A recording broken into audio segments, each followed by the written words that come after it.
पात्र महोदय, मोर जिला उपसभापति सामय समीर बाबू,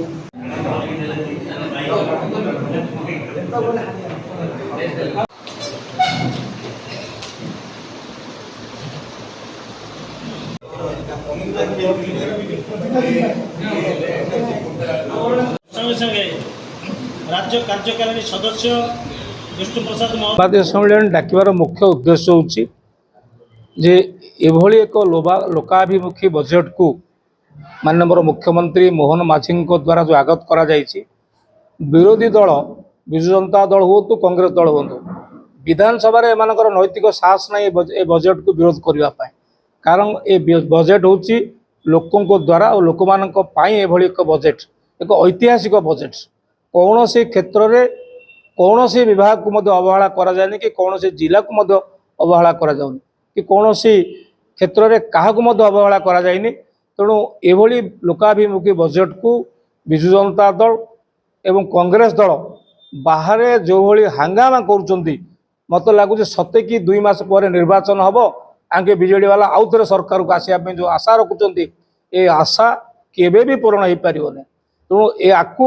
आपण माध्यम लोकों पाखे पहुँचेवाई आज सांबादिक सम्मेलन मुख्य उद्देश्य रास्ता घाट ठू आरंभ कर शिक्षा क्षेत्र में जहाँ देखिए आपण पाखे आम कॉपी पहुँचे देवु कौन से क्षेत्र में अवहेला करा जाए ना। आपर स्वास्थ्य कथा कहतु, रास्ता कथा कहतु, शिक्षा क्षेत्र में कहतु, जेकोसी कथा आप कहे एपली मुख्यमंत्री जो छुआ झील जन्म है जो अर्थर व्यवस्था कर 20,000 टंका आकु आम स्वागत करुचु। कौन सी क्षेत्र में गोटे भी बजेट कर गोटे भी पृष्ठार गोटे तथ्य को विरोधी दल विरोध करें ना। मुझे माध्यम विजु जनता दल को जनवाई चाहे 24 वर्ष माननीय मुख्यमंत्री क्षमतार रहिले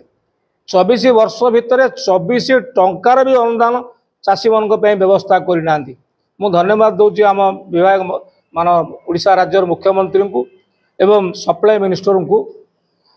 सरकार को आसिला परे चाषी मान 800 टंकार अनुदान व्यवस्था कर क्विंटाल पिछा एक विराट स्वागत पदक्षेप। ये कथा देखी विजु जनता दल कांग्रेस दल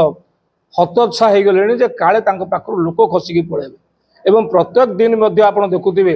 कांग्रेस दल विजु जनता दल लोक टाई टाई बाय बाय करी आसी भारतीय जनता पार्टी कार्यालय धड़ा कागज रे दरखास्त कर दौरान आम भारतीय जनता पार्टी योगदान करने एति हतोत्साह हो विजु जनता दल आ कांग्रेस दल से बाहर आसी हावला कर नैतिक साहस ना विधानसभा बजेट उपर आलोचना करने।